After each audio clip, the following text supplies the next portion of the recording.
The blues scale is essentially just a pattern of notes, just like the regular major scale.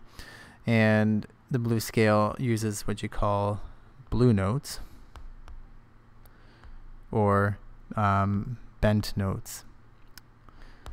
And these blue notes are what give that blues sound. And so what we're going to do is just discover what that blues pattern is. So in the regular major scale, we had 8 notes. And we number them 1 through 8. 1 and 8, of course, are the same note, just an octave apart. But in a blues scale, we don't use the 1, the 2, and the 6. So I'm just going to rewrite this.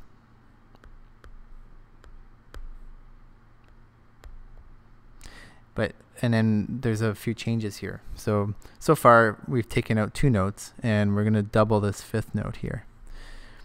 And that still doesn't create the blues scale sound yet. So what we need to do is lower the 3rd note. We're just going to symbolize that with flat symbols. We lower the 3rd, the 5th, and the 7th. And the 2nd, 5th note is brought back to its original form. So we raise it back up. Okay, so in the blues pattern, we use the 1st note, the 3rd note lowered, 4th note, the 5th note lowered, the 5th note back into its regular state in that key, lower the 7th note, and then 8 again. So now we're just going to get rid of this layer here.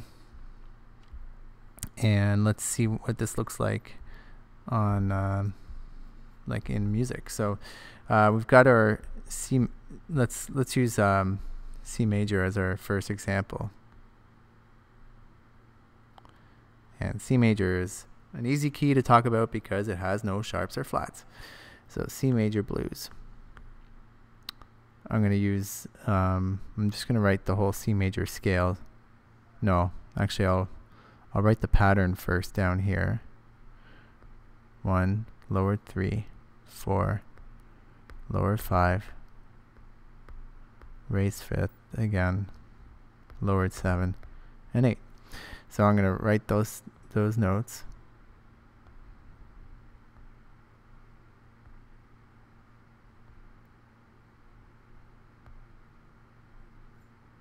Oops.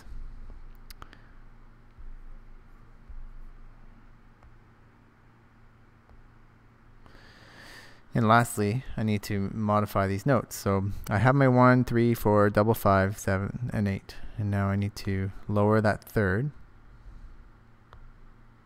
I'm having trouble with this. So to lower that 3rd, we have to think, well, it's an E natural, and therefore we lower it by putting it flat. The 5th note is a G natural, so we lower it by putting it flat. But now we need to raise it back up, so we can't just leave it alone. We have to actually put the natural sign to show that it goes back to normal. And then lower the 7th note with a flat. And that's the blues scale in C major. Let's try one where it's a little bit more complicated. Let's go to E flat major.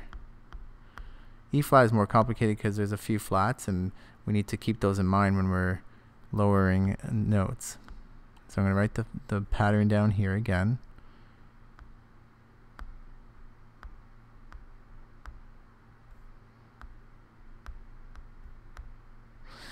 And now let's start writing the notes.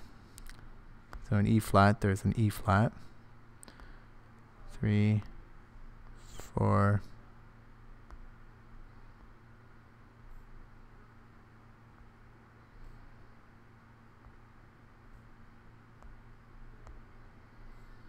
so I have the 3 different flats that are there. Notice I didn't put another flat on the second 5, and that's because the first flat takes care of the whole line. Now we need to raise, or lower, excuse me, the 3rd note.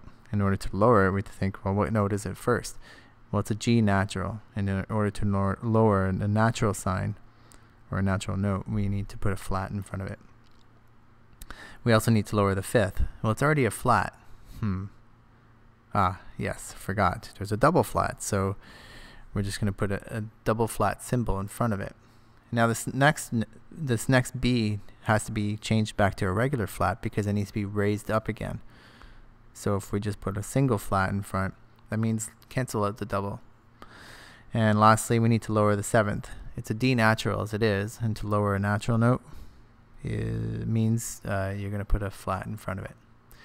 So that's the blues scale, kind of really fast here in a nutshell, but hopefully this helps you kind of re-understand it.